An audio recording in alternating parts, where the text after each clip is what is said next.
Now at 5:30, the city of Cincinnati wants to outlaw discrimination based on military status, gender identity, breastfeeding, and more. It's the first update to its non-discrimination ordinance in more than a decade.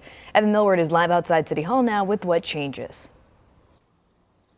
So the council members who are proposing this call it more of an update than anything, but it would tighten some exemptions for landlords and religious groups, and it adds some additional protections. You have heard some of those there. It adds protections for military status, family status, breastfeeding status, gender identity, gender expression, and sex.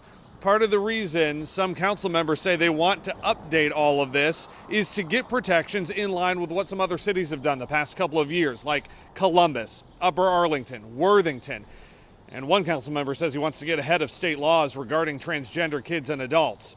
Now, the city has had a non-discrimination ordinance since 2005 after years of having what amounted to the opposite, Article 12, which wouldn't let the city create protections like this. I think it's the thing I love about this city is that if you make an argument that is supported by fact and that shows that it's for the betterment of this city, that folks can change values, beliefs, and behaviors and get on board. Most businesses want to follow the law. So the fact that it exists makes companies behave in this regard. And I've used it multiple times.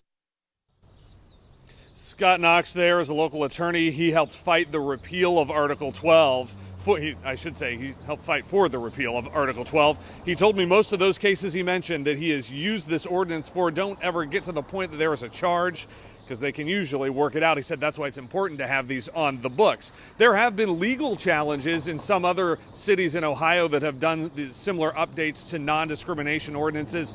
They have not gotten very far. When I asked Councilman Reggie Harris, who you also heard from there, about that, he said the city law department feels confident that they've buttoned this up enough. This has not changed and become part of the city yet.